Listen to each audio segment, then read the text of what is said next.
What's going on, guys?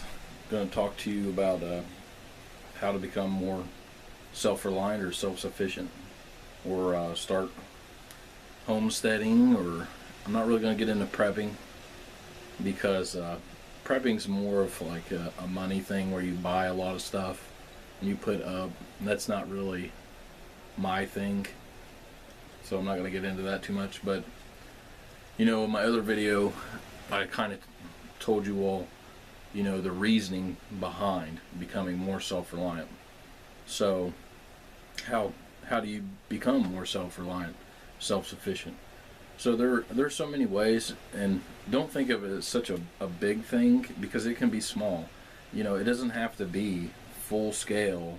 The same thing with off-gridding or homesteading or any of that stuff. You don't have to do it like full blast, one shot, gonna do it.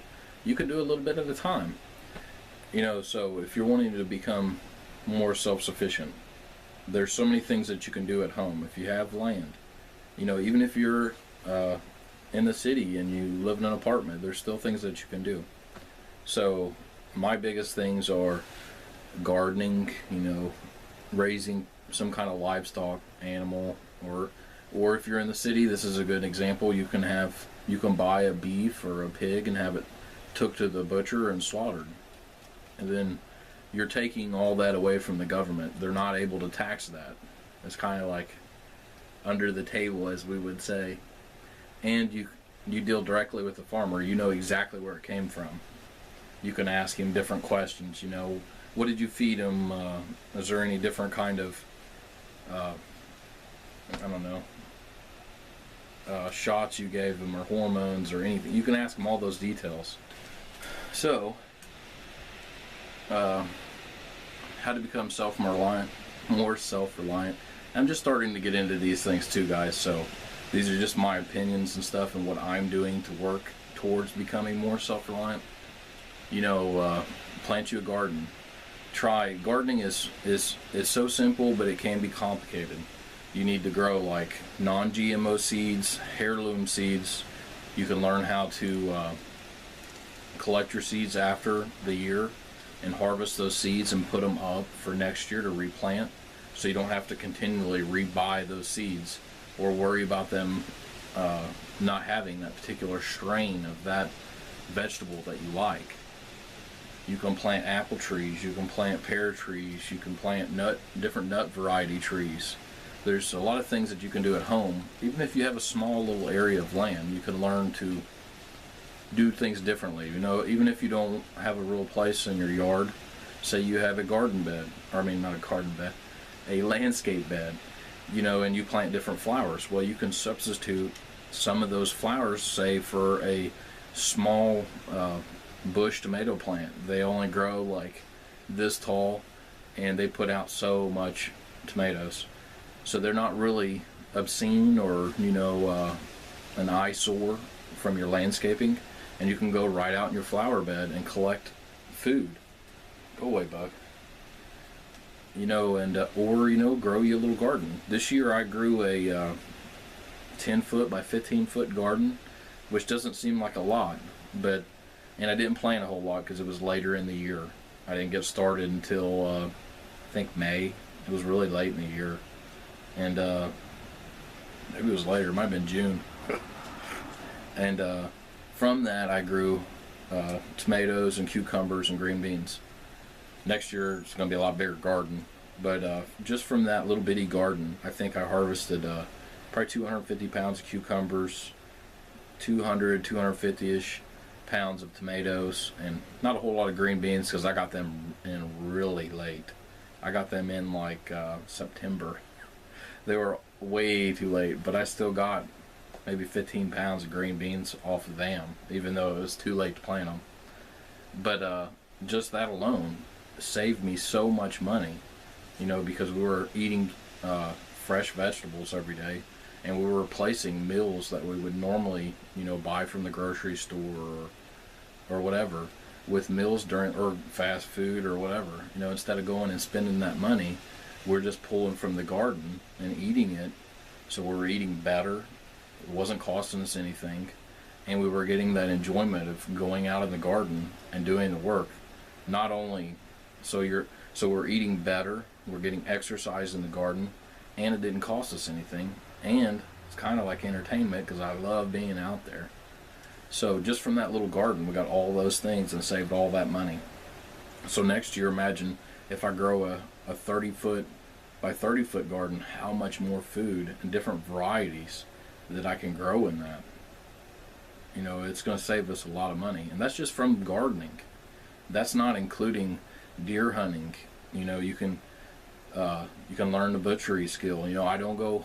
So many of these people go hunting for the horns. I could give a crap less about the horns. If it's big enough to eat, I'm shooting it. That's all there is to it. I'm just going for the peace and quiet of being out there and harvesting the meat. And you can take the meat. I take. You don't have to spend a lot of money on this stuff, guys. Everybody thinks this stuff costs a fortune to do. Or you got to go buy the biggest, nicest. You got to go buy a big tractor with a rototiller, or you got to buy a big rototiller. You don't have to buy all that stuff. You can do all that stuff by hand. You can get out there. Yeah, it's a little more work, but it's good for you. The work's good for you. You can get out there with a mattock or a hoe or anything.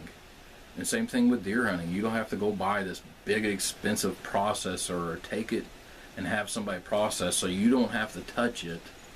You know, you don't have to do all that stuff. This is what being more self-reliant, doing it yourself for almost no money. This is what I use. This is an old style grinder for my meat. And what I did used to be you'd mount this. It's got a little mount right there. You mount it on a counter and it's got a crank handle, and you crank it and put your meat in there. Well, if any of you all have ever seen this thing, that sucks. That sucks big time because you're cranking and cranking and cranking. So one easy way is, you see that little bolt on the end? I just put me a bolt on it, take my drill and put a socket on it, and stick it on the end of that thing, and use my drill and put the meat in, and that makes like hamburger meat. You know, it takes the deer meat or whatever kind of meat you want to use. I use it for deer meat, and grinds it up like hamburger, and then you can put it in your chili or spaghetti or anything that you put in hamburger to cook with. You can substitute deer meat in. Yeah, it's a little bit of a different taste, and you can add different spices and stuff in to tame it down a little bit, but that's something that you can learn about and become more efficient in to provide yourself, you know, meat for little of nothing. And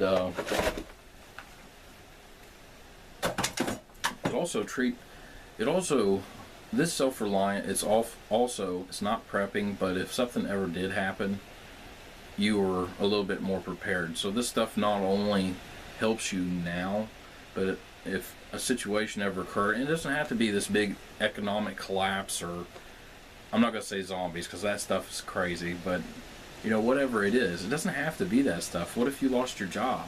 What if something happened, your wife lost her job and you're the only one working, and all you can afford is, you know, your house payment, electric or water, and that's it, you know?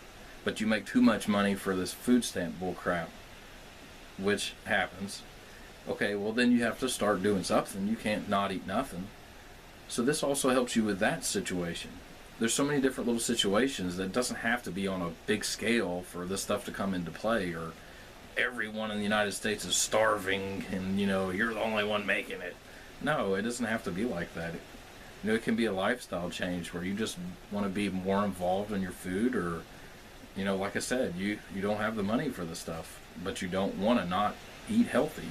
You know, all this stuff in the store, if you want to eat stuff that is grown without chemicals, you have to pay so much more money for that stuff. Well, this can change that. You can grow it yourself, harvest it yourself. You can eat it right then, or you can store it for later. You know, there's so many different things. The same thing with the deer meat. I grind it up, put it like hamburger meat, okay, exactly what it looks like, and then I can kind of just judge it. If you had a scale, you could weigh it. I just judge it.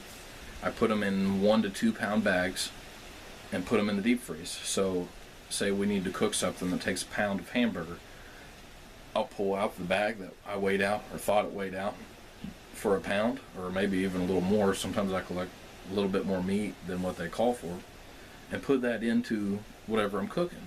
And then I didn't have to pay, what is hamburger, like 80-20 is like, I don't know, $5-6 a pound.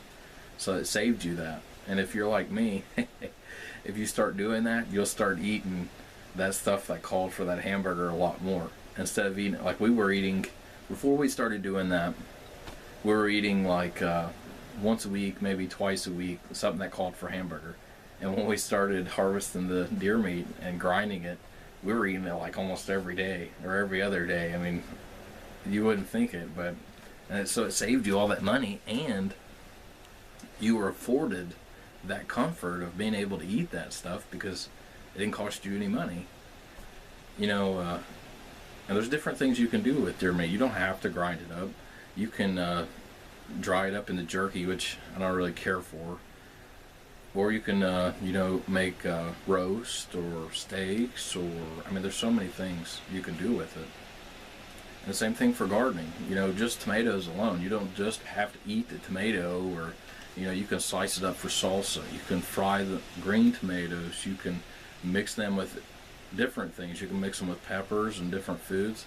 And there's a lot of different things when you start getting into it that you can do. And I'm not no cook, so if I said something wrong there, I don't know. My wife usually does the cooking, unless I do like bachelor kind of cooking, which ain't that involved. It's just throw something in the pan and fry it, you know. But there's so much stuff you can do, you know. If you're all just getting into this stuff and you're trying to learn what you can do, those are some good things, you know. And you don't even have, if you don't like to hunt, you can, you know, there's so much social media nowadays that a lot of these guys do just go for the antlers. You can put on your social media, anyone that's going deer hunting that doesn't want the deer meat, please call me, let me know. I'll take every bit of the deer meat for free. You know, and I'm sure there's people out there that will do it, especially if you go into private messaging and telling them, you know, hey, this is what I'm using it for, it's what I'm doing. You know, a lot of people are more generous than what you think. And same thing for gardening. Say you just have a little bitty area and you can't grow everything that you want to grow. Put it on there what you have and what you'd like to have. You know, I don't really do it too much because I did grow a little bit of stuff. My dad grew a huge garden this year, so we just kind of traded. You know, if he wanted tomatoes and I wanted green beans or peppers, well, he really just gives me whatever I want, but we trade a little bit. You know, and that can happen on a more of a community scale if people started getting involved in this stuff like it used to. You know, back in the 1800s, that's how they did stuff. You know, they couldn't put the time into growing, you know, 30 different kinds of vegetables. They'd grow 5 and then trade with their neighbors around them, and they'd get everything they needed. So those are some different things you can, even if you're in an apartment, you know, you can get pots. I don't know if I showed you all that this year. I've been doing it for years.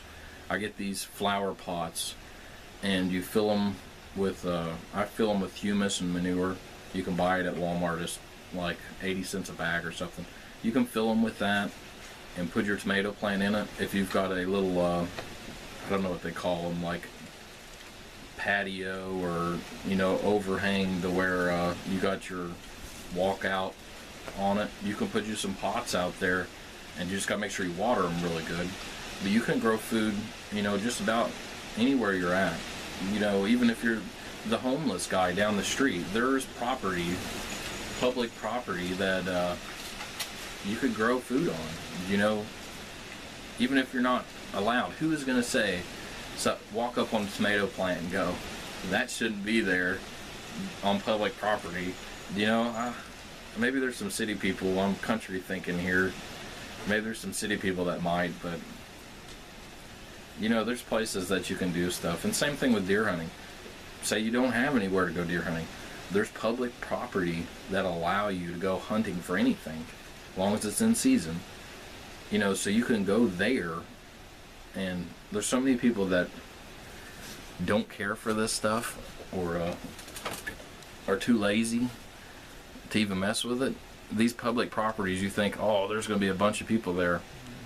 I've went to public properties that are over 300, 400 acres, not one person there, just me. So you never know until you try. Let's see. Well, I'm going to try to keep this video a little short. If there's anything else that, you know, suggestions you all want for different kinds of videos or anything, or, you know, different explanations, I'm going to be doing a lot more. It may get a little slower this winter because there's not a whole lot I can do, but hopefully come springtime I'm going to be doing a lot more. Definitely gardening. I'd like to start building a kind of a rustic cabin off grid. I don't know if it's in the works yet, but it might be. And hewing wood, if y'all haven't ever heard of that, that is pretty neat. I'd like to try it just for to gain the skill set. I mean, there's a lot of stuff that I'm hoping I can get into that we'll try and show you all different things and different ways of doing stuff. If y'all like the video, please like and subscribe below. Leave me any comments, suggestions, or anything. Thanks, guys.